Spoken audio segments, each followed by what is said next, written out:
আসসালামু আলাইকুম।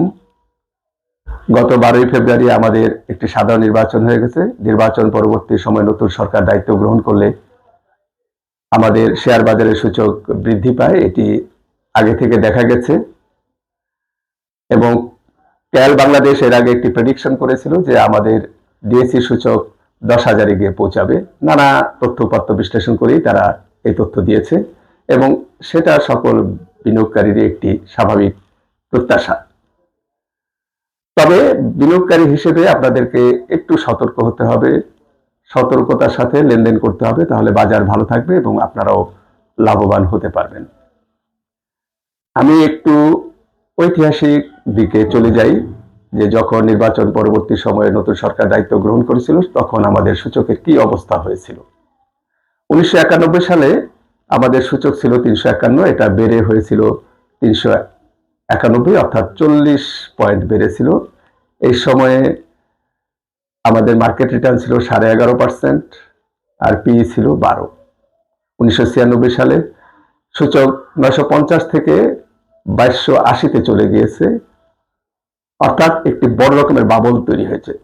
বাবল বলতে এখানে পি ছিল 80, দেখেন কত, 12 থেকে 80 হয়েছে, অনেক বেড়েছে। বাবল শব্দটার মানে হলো যে যখন বুদবুদ ওঠে, দুধ গরম করেন, ভাত রান্না করেন, বুদবুদ যখন ওঠে তখন কিন্তু ফুলে ফুলে ফুলে ফুলে উপর দিকে উঠতেই থাকে। তদ্রূপ আমাদের শেয়ার বাজারও 1996 সালে এরকম একটি বড় বাবল তৈরি হয়েছিল। তার পি ছিল 80, অর্থাৎ শেয়ার মূল্যের চেয়ে অনেক অনেক গুণ বেড়ে গিয়েছিল। বাজারের শেয়ারের দাম অরিজিনাল মূল্যের চেয়ে অনেক গুণ বেড়ে গিয়েছিল এবং সেই সময় মার্কেট রিটার্ন ছিল 140%, অর্থাৎ আপনি 100 টাকা বিনিয়োগ করলে গড় হিসেবে আপনি 140 টাকা পেয়েছেন। আমি 2001 সালে চলে যাই। সে সময় নির্বাচনে 700 সূচক থেকে 970 সূচকে গিয়ে পৌঁছেছিল, অর্থাৎ 270 সূচক বেড়েছিল। এই সময় বাজারে লেনদেন হয়েছিল 3 কোটি টাকা, আর এর আগে 96 সালে লেনদেন হয়েছিল 15 কোটি টাকা মাত্র। 2001 সালে আমাদের মার্কেটে রিটার্ন ছিল 38% আর পি ছিল 12.5।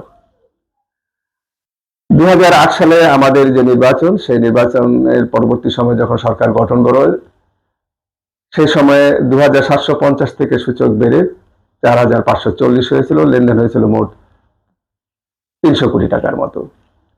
এই সময় রিটার্ন এসেছিল 65%, বলা যায় এটাও একটা বাবল, এবং পি ছিল 18।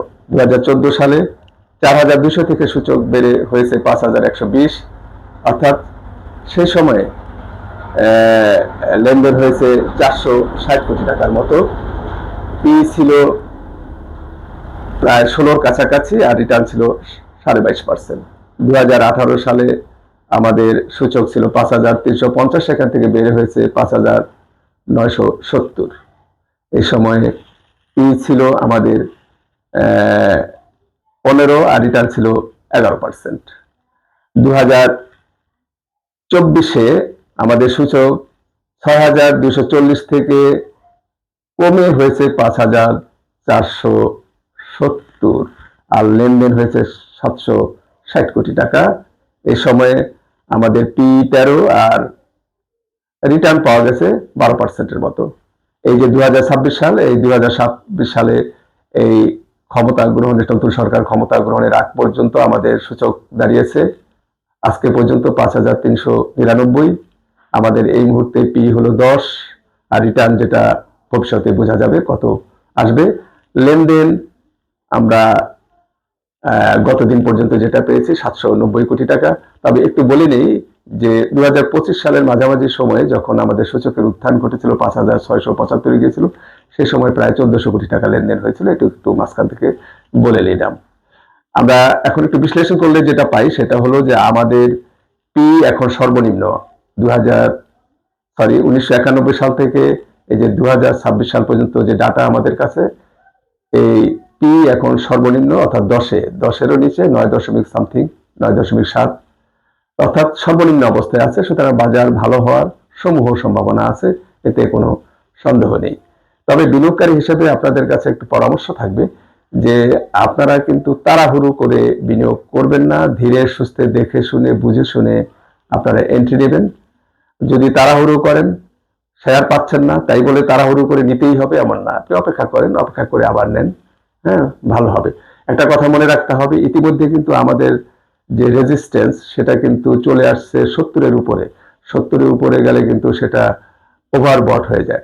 তারপরেও যদি বাজারে মানি ফ্লো ঢোকে, বিনিয়োগকারীরা স্বতঃস্ফূর্তভাবে যদি শেয়ার ক্রয় করতে থাকে, তাহলে কিন্তু এই রেজিস্ট্যান্স হয়তো থাকবে না, রেজিস্ট্যান্স মানবে না, না মেনেই অনেক উপরে চলে যাবে। সেটা কিন্তু আমরা স্বাভাবিক লেনদেনের ক্ষেত্রে যদি বলি যে ওভারবট যদি হয়ে যায়, সেটা আবার সেলও হবে, সেক্ষেত্রে বাজার কিন্তু একটু নিচের দিকে চলে আসবে, সেটা সামান্য নিচের দিকে আসবে। তো সুতরাং এই দিকটা খেয়াল রাখতে হবে যে বাজার এখন আমাদের ডেইলি চার্টে 70-এর উপরে আছে, আর এইদিকে আমাদের যে উইকলি চার্টের যে রেজিস্ট্যান্স সেটা অবশ্য 65 এরকম আছে।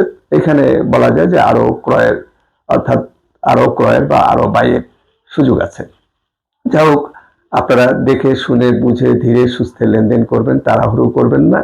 বাজার দীর্ঘমেয়াদে ভালো থাকুক। খালি অল্প কয়েকদিন আপনারা কিনে বিক্রি করে লাভবান হবে এটা না, ধীরে সুস্থে দেখে শুনে বুঝে শেয়ারের মান, গ্রেড, হ্যাঁ, তাদের পি কি আছে, রিটার্ন কি আছে, ঐতিহাসিক ভ্যালু কি আছে, হ্যাঁ, এগুলো দেখে টেকে কতটা বাড়ার সম্ভাবনা আছে, সব দেখে দেখে আপনারা কেনেন, ধীরে সুস্থে বিনিয়োগ করেন, অবশ্যই লাভবান হবেন। আমাদের সূচক অনেক উপরে যাবে, সেটা নিশ্চিত। তবে সেক্ষেত্রে আপনাদের ধৈর্য, সহিষ্ণুতা, বুঝে শুনে লেনদেন দেওয়া অত্যাবশ্যক। সবাই ভালো থাকবেন। আসসালামু আলাইকুম।